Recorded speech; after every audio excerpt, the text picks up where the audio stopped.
Hello everyone, this is Derek here again, finally back with another My Thoughts video. It's been a long time since I've been able to do a video. I've just had a lot of stuff going on in my life that's kept me from being able to be in front of the camera. But I have a game today that I've been wanting to talk about for a while because I finished it quite a while back, but just never had the chance to do a review on it. And that game is Mind Zero. This is a version I played is for the PlayStation Vita, and currently that's the only version that's available as the time of I'm recording this. But this game has been greenlit on Steam, so it should be coming out for PC fairly quickly. I don't know exactly how that process works, but it has been on there, it has been greenlit, so I think it's coming to PCs if you're interested in playing the game but you don't have a Vita. So this game is one that I've really been wanting to talk about because I feel like the game has kind of gotten a bad reputation, and I don't feel that the reputation that the game has is really deserved. Because what people tend to say about this game is that it is a poor Persona ripoff. And I really don't agree with that, because I have played the Persona games, I'm very familiar with them, and I just don't see it. From a superficial standpoint, aesthetically, yes, there are some things that I think could make you think of the Persona games, and I can kind of see why some people might think that just from looking at it from the outside. But once you actually get in and play the game, you'll realize the game plays very differently from any of the Persona games and really has its own sort of unique feel. Now, having said that, I can't say that I blanketly recommend this game to everybody. I had a good time with it, but the game does have some issues, and it really depends on what you're looking for in a game and what kind of gamer you are as to whether or not this is actually going to be something that you will enjoy. So let's talk about that. Let's get into the gameplay. So the game itself has to do with this idea that there is this alternate dimension that's full of demons and monsters that's sort of parallel to our own world. And in the game they call the demons that inhabit this world minds, and it's an acronym that stands for something that I honestly don't remember what it is, but that's basically, it's the monsters. So at the beginning of the game, you play as a high school kid, and you are able to enter into a contract with one of these minds, basically your counterpart in the alternate dimension. And in doing so, you now have the ability to fight with that demon, as well as the fact that you can sort of go back and forth between the different worlds to some extent. Because what the game is talking about is that there are these areas where the barrier between the two worlds has gotten sort of thin, and sometimes people can pass through it. But with you having this contract with the mind, you're able to sort of go back and forth freely between the places in the world where the demon world has manifested itself and then our own world. And those are basically the dungeons. So you're going into the areas where the demon world's begun to manifest itself. That's where the dungeons are, and you're crawling. It's a dungeon crawler type of game. So it's first-person perspective. You're going through random battles, turn-based combat, very, very traditional in that sense. So the way that you fight with this mind, and again, I can kind of see why from a certain perspective, if you're looking at the game, you see that you're summoning a demon to fight for you, can seem similar to summoning a persona to fight for you.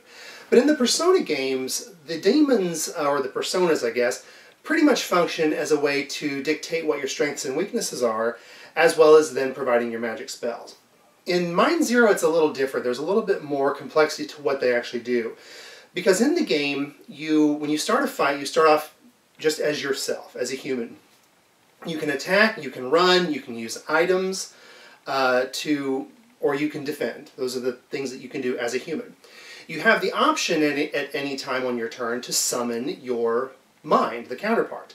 When your mind is summoned, now the mind is fighting for you. They have the option to attack. They also have the option to use magical spells and things, but they don't have the ability to run. They don't have the ability to use items. So in the game, you're actually going to be switching back and forth between the two a lot, because depending on what you want to do, you may need to use the abilities that the human side of you has, or you may need to use the abilities that the demon side of you has.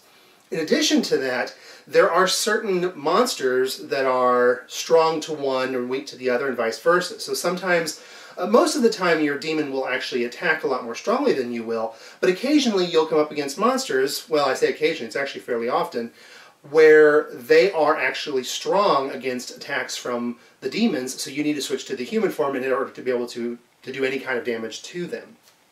The other part of it that makes it interesting is that both you and your demon have your own life bars. The game uses a lot of different terminology for the different types of things. I'm going to generally use hit points for your life bar, magic points for your magic, just because that's what we're all familiar with from other RPGs. It'll get complicated if I get into all the different terminology that this game specifically uses. But when you summon your demon, then if you're attacked, they take the damage and not you. If they lose all of their hit points, then they become unsummoned and you are stunned for a round, and then you have to sort of build up again before you can resummon that demon. If you're in the human form, the demon is going to regenerate their hit points over time, which is what you'll need to do to be able to resummon them. But then you have your own life bar, and if the demon is not summoned and you get attacked, then you take the damage, and if you lose all of your hit points, then you die. So it's kind of interesting because the demon pretty much functions as a first line of defense for you, and you want to have him out there most of the time to take the hits. But again, if you're wanting to use items, if you want to try to run from battle, if you're fighting an enemy that's strong against demon attacks, you're going to have to be switching back and forth, which leaves you more vulnerable to getting killed. So it's a really interesting kind of dynamic. There's a really fun back and forth. The other thing that's interesting with that also is that the magical spells that the demon uses, they use a magic points, again just kind of using generic terminology, they use magic points that rebuilds over time, and every round will regenerate some, but it also uses part of the human side's life points or hit points. So you are also having to make the decisions of, okay, I want to use the spell, but it's going to damage the human side of me. Do I have time to, cast a healing spell? I mean, and again, you're using the demon, so if you get attacked, the demon's going to take the hit, but if the demon loses all of his hit points, then you're stunned, and you've lost some of yours because of the magic spell. So there's just lots of balancing. There's lots of stuff that you're balancing and trying to weigh pros and cons to doing different abilities and different attacks. And I really like the battle system. I think it's actually really interesting. Now, having said that, I don't think that the game completely utilizes it in as well as it could, in as well of a way. I just don't feel like it really makes full use of it because a lot of the battles are fairly easy. The game is not a super difficult game. There are a couple of moments where it gets a little tricky and you gotta do some level grinding, but for the most part it's actually pretty easy. So you can set just kind of auto attack everybody when you're going through a dungeon. Now, on one hand, that's not bad because there's a lot of exploration. The dungeons are kind of labyrinthine, as is expected, and so going around there, it can get a little tedious if you're constantly getting attacked, and then the battles take a long time. So I like the fact that it's easy for the lower level and the easier just sort of environment monsters, that it doesn't take a lot of energy or effort to get through those battles. At the same time, it does kind of get boring, or it certainly can. So the boss battles aren't that way, and occasionally you'll find a more difficult enemy, especially ones that have the strength against the demon attacks. Those can cause some really interesting battles. So I think that the battle system at its core is really good.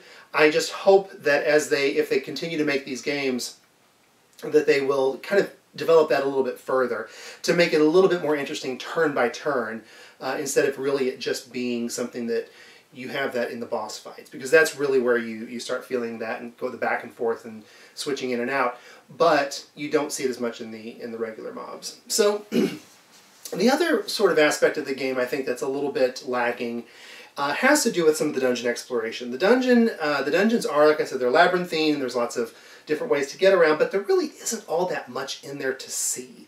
There aren't a lot of, there are a handful of treasure chests and things that you can find, but there aren't really any secrets, there aren't any puzzles.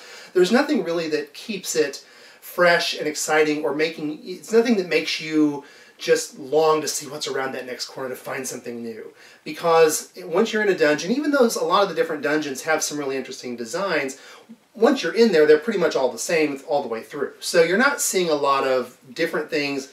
There's not a lot of new stuff to discover, so sometimes the dungeon crawling can get a little tedious in that sense.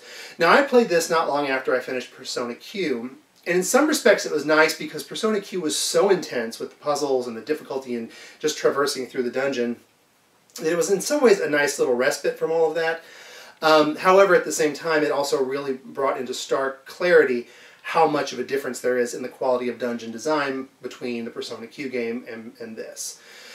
So, like I said, I think that it's hard to recommend blanketly But it just depends on what you're looking for in a game. And for me, it completely hit me right where I wanted to be, because I really enjoyed having something that was not mindless, but a little bit less mentally intensive than Persona Q was. And it was nice for me too, because it became a nice, relaxing game to play. I'd come home from work and I would just sit and play a little bit, and it wasn't anything that was really, really intense. I could put on a podcast or an episode of Pawn Stars or something that I could just sort of half watch and play that, and it just was a wonderful way to relax after the day, because it hit that sweet spot of being entertaining and engaging, but not so taxing and difficult that I had to invest all of my mental energy in it all of the time. So if you're looking for something like that, or if you like those kinds of games, if you're a gamer that likes to, level grind, or likes to grind for reputation or something in an MMO, those are the kinds of, it's that kind of rhythm you can get into with this game. It'd be a lot of fun. You'll have a really great time. If you really want something that's going to be more mentally taxing and that's really going to stretch you to your limit, this game's really not it. So again, just know what you're getting into. It's got potential. The potential to be a lot of fun depending on what kind of gamer you are, but if you really want something that's just going to be brutally difficult or mentally taxing, it's just not that. But I wanted to just kind of reiterate one more time about the game, though. So when I'm describing the way that the mines work and the demons and stuff, again, it is not like Persona, and everybody keeps talking about that. And there are... again, superficially you can see that, but the gameplay mechanics themselves are very, very different. And I think that it really is a shame, because this game deserves to be taken on its own merits. And part of that, I'm sure, has to do with part of the fault of that can be laid at the feet of the marketers, because I think the marketers are kind of trying to bank on that a little bit. In the opening video, you'll see like school desks and things like that. Now, granted, you are a high school kid, but nothing ever takes place in school. It's all dungeons and then sort of like a visual novel style text boxes. There really is no school exploration. There's not much of anything in there, and there's certainly nothing like the Persona games like 3 and 4, where you are building friendships and social links, all that kind of stuff. None of that is in here. This is a straight up dungeon crawler with some fun, interesting combat mechanics. Not super groundbreaking from the story standpoint. It's fairly cliche, but still fun and entertaining. Characters are a lot of fun. There's some fun interactions between, especially Chikage and Leo, two of your main friends. They have some fun interactions. There's a lot of stuff to like about the game, and I just really wish that people would be able to look past this idea that it's just some sort of Persona ripoff, because I just don't see it, and I think there's more to enjoy, and a lot of people are probably just writing it off. Granted, not a perfect game, not a game for everybody, so this is not something that's, it's not 10 out of 10, but I still think that the game is a lot better than a lot of people are giving it credit for. And I actually have been a little bit encouraged looking on the Steam Greenlight page. There are a lot of people that seem to be asking for it and excited about it. So hopefully there are people out there that really are giving it a chance. So again, that's one of the reasons I want to make this video, is to kind of bring in this other perspective, because I don't see it the same way a lot of these other people seem to be talking about. The other thing that's also I need to mention about the game is that it is a game where the ending is a bit of a cliffhanger, because I believe that they are planning on making more. I've mentioned a couple times in this video about in the future making more games, or hopefully improving things in subsequent games. And it's because I believe they are planning on making more of them. I hope they do. I would love to see, first of all, I'd love to see the story resolved. I kind of was frustrated with that it sort of ended when it did, because it was very surprising. In fact, I think when I finished it, I looked up to see if maybe I had gotten the bad ending, if there were multiple endings or something, and there aren't. It's just the one. But it's just kind of leaves you a little bit wanting, because they are setting it up for another game down the road. My biggest fear is that won't happen. If you watch my Mimana ER Chronicle video, you'll know that game did the same thing, and then the rest of the games either were never made or never came out in America, at least. So I'm a little bit nervous about that, and I didn't realize that before I went into this game. If that's something that you don't like, then you might want to wait and make sure that the other games are going to come out before you start this one, because it was a little frustrating to not get a good, solid resolution on the story. It doesn't really give much of a resolution at all, to be honest.